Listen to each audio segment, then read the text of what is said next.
Friends, आज मैं आपको एक बोट नेक ब्लाउज बनाना बता रही हूँ। इसमें हम देखेंगे कि कैसे एक सिंपल ब्लाउज को हम डिज़ाइनर लुक दे सकते हैं। तो आइए शुरू करते हैं इसका वीडियो।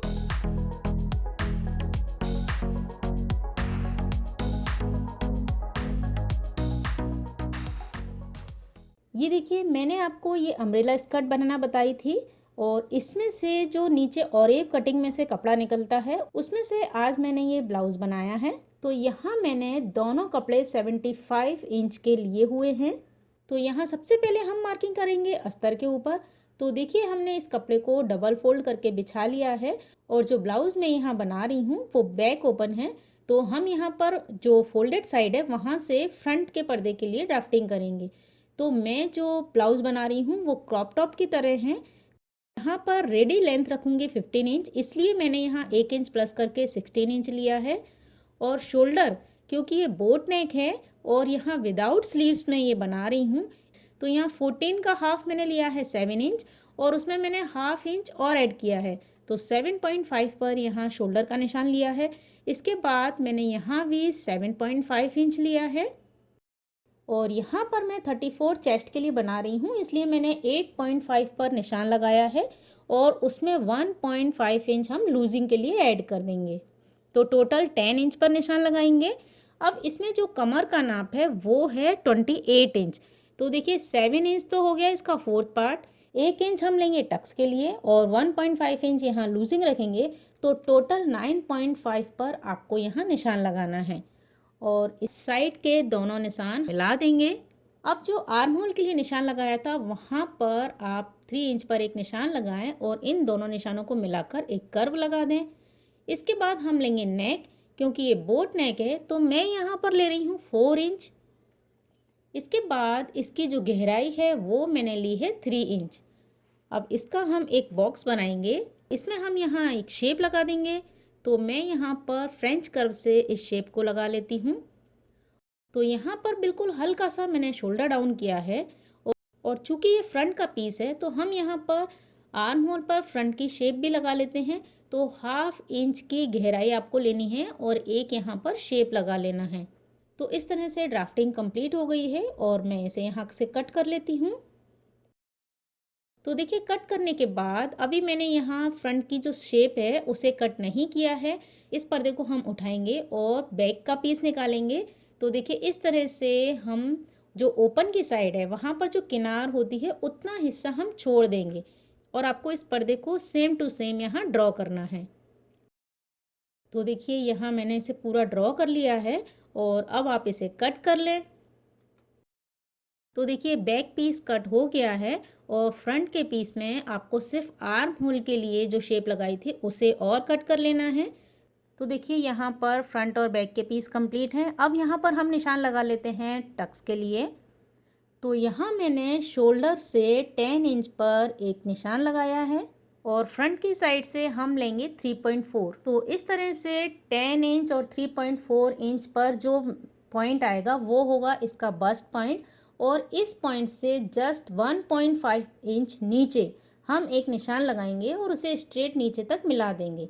तो ये एक टक्स होगी और एक टक्स हम लेंगे आर्म होल की साइड। तो इस तरह तिरछा आप 1.5 लें और वहाँ पॉइंट से पूरा आर्म होल की साइड एक निशान लगा दें।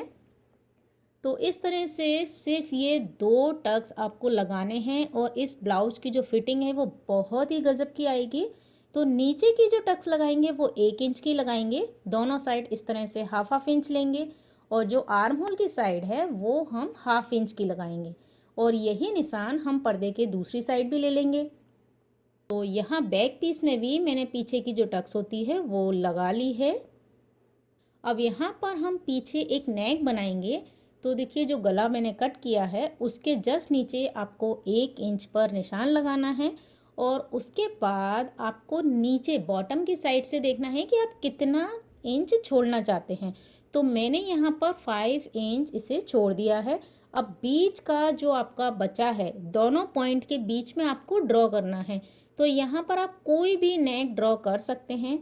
मैं यहाँ पर इन दोनों पॉइंट के बीच में फ्रेंच कर्व को रखूँगी और इस तरह से ये शेप लगा लूँगी।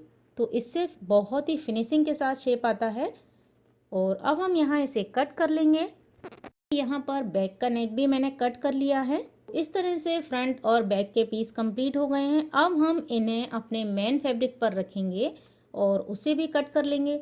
लेकिन अभी आपको बैक का नेक यहाँ से कट नहीं करना है, हम एक सिंपल ही रखेंगे यहाँ। तो देखिए मैंने ये फ्रंट और बैक के पीस कट कर लिए हैं और सिर्फ इतना ही कपड़ा आपको चाहिए क्रॉप टॉप के लिए। तो इस तरह से कटिंग कंप्लीट हो गई है। अब हम सिलाई करेंगे। तो यहाँ पर सबसे पहले मैं बनाऊंगी फ्रंट का पीस। तो दोनों पीस को हम एक दूसरे के अपोजिट रखेंगे और आपको गले पर और आर्म होल पर सिलाई लगानी है। तो देखिए मैंने यहाँ पर सिलाई लगा ली है। आप यहाँ पर डबल सिलाई लगा लें क्योंकि हम फ्रंट की इसमें कोई सिलाई नहीं लगाएंगे। तो यहाँ इस तरह से आप इसे कट कर लें और अब हम हल्के हल्के कट लगाएंगे और इसे पूरा मैं पलट लूँगी। पलटने के बाद आपको यहाँ पर प्रेस करनी है और आसपास से हम इसे अटैच कर लेंगे। तो देखिए इस तरह से ये फ्रंट का पीस बिल्कुल कंप्लीट फिनिशिंग में तैयार हो गया है। अब आपको यहाँ डाट लगानी है। तो जो हम निशान लगा चुके थे वो दूसरी साइड भी हैं और इसे हम कंप्लीट कर लेते हैं। तो देखिए यहाँ पर मैं ये डाट लगा चुकी हूँ और इसका बहुत अच्छा पफ आता है। 34 चेस्ट के हिसाब से ये बहुत ही अच्छा लुक आएगा। अब हम बैक के पीस तैयार करेंगे। तो बैक के पीस में आपको देखिए यहाँ से लेके ये नेक पूरा कंप्लीट करना है, लेकिन नीचे आपको सिलाई नहीं लगानी है। नीचे हम आई हुक की पट्टी अलग से लगाएंगे और आपको यहाँ आर्म होल पर भी सिलाई लगाकर इसे अटैच कर लेना है। तो देखिए यहाँ पर आप देख सकते हैं मैंने ये सिलाई लगा ली है। अब हम ये बीच का कपड़ा यहाँ से कट कर देंगे। तो कट करने के बाद आप यहाँ पर भी हल्के हल्के कट लगाइए और इसे सीधा कर लीजिए। बैक के पीस भी कंप्लीट हो गए हैं। अब आपको यहाँ लगानी है डाट। यहाँ पर मैं आपको एक बात बता दूं, जब हमारा फैब्रिक चिकना होता है या साटन का होता है तो दोनों कपड़े एक साथ पकड़ में नहीं आते हैं। उसके लिए आप क्या कीजिए कि जो डाट की लाइन है वहाँ पर आप एक सिलाई लगा दीजिए इस तरह से। तो दोनों कपड़े बिल्कुल वहाँ से जॉइंट हो जाएंगे और उसके बाद जब आप उसे इस तरह से पकड़ेंगे तो आपके दोनों कपड़ों में एक साथ डाट लगेगी और कोई भी कपड़ा आगे पीछे नहीं रहेगा। देखिए मैंने यहाँ पर ये डाट लगा ली है। अब हम इसमें आई हुक की पट्टी लगाएंगे। तो जैसा कि आपको पता है एक साइड आपको अस्तर की पट्टी लगानी है और एक साइड हम इन दोनों पट्टियों को लगाकर हाई के लिए पट्टी बना लेते हैं। ध्यान रहे ऊपर से आपको पट्टी को फोल्ड करना है। तो देखिए ये आई हुक की पट्टी मैं यहाँ लगा चुकी हूँ और अब हम इसके बॉटम में पट्टी लगाएंगे। तो मैंने यहाँ पर एक पट्टी ली है, उसे एक साइड से फोल्ड कर लिया है और उसे हम फ्रंट और बैक के दोनों पर्दों में लगा लेते हैं। तो इस तरह से मैंने ये पीस भी कंप्लीट कर लिए हैं और अब हमें इसे अंदर की साइड फोल्ड करके तुरपाई करनी है। इसके बाद हम यहाँ पर शोल्डर जॉइंट कर लेते हैं। तो देखिए शोल्डर जॉइंट करने के बाद मैंने यहाँ पर इसे सीधी साइड से जोड़ लिया है। तो इस तरह क्या होता है आपके ये जो धागे निकलते हैं कपड़े में से वो अंदर की साइड चले जाएंगे। और देखिए इस ब्लाउज़ में कहीं से भी कोई धागा नहीं निकलेगा क्योंकि हमने सिलाई इसी तरह से की है। और अब आपको इसे अंदर की साइड से फिटिंग करनी है। तो आप अपने आर्म होल का सही से नाप ले लें क्योंकि ये विदाउट स्लीव्स है और उसके बाद इसे कमर तक हम सिलाई लगा देंगे। तो देखिए मैंने यहाँ पर फिटिंग कर ली है। अब आपको सिर्फ इसमें आई हुक लगाने हैं और पीछे नीचे की पट्टियाँ तुरपाई करनी है। तो इसे मैं आपको कंप्लीट करके बता रही हूँ। अब हम इस सिंपल ब्लाउज़ को डेकोरेट करेंगे। तो यहाँ पर देखिए मेरे पास एक पुरानी ये नेट के कपड़े की लेस पड़ी हुई है। इसमें से हम निकालेंगे ये फ्लावर और इन फ्लावर से हम यहाँ इसे डेकोरेट करेंगे। आप चाहें तो जो कपड़ा बचा हुआ हो उसका एक बड़ा सा फ्लावर बनाएं और एक शोल्डर पर उसे लगा लें। इस तरह के भी काफ़ी मॉडल्स को आपने ब्लाउज़ या गाउन पहने हुए देखे होंगे। या आप चाहें तो कोई पैच वर्क आप यहाँ एक साइड शोल्डर से लगा सकते हैं।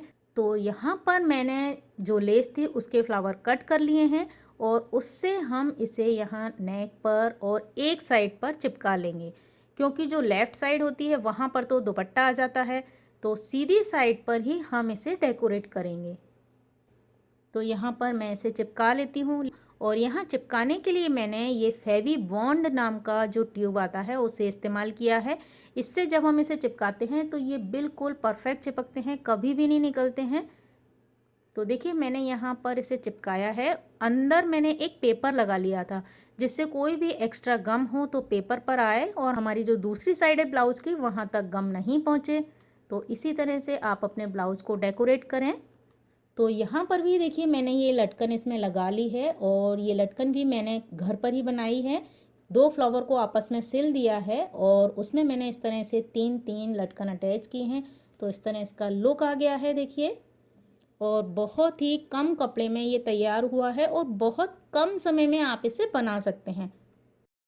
ये क्रॉप टॉप आप 10 मिनट में तैयार कर सकते हैं और अपने किसी भी यूनिक डिज़ाइन से आप इसे डेकोरेट कर सकते हैं। आई होप आपको ये वीडियो पसंद आया होगा।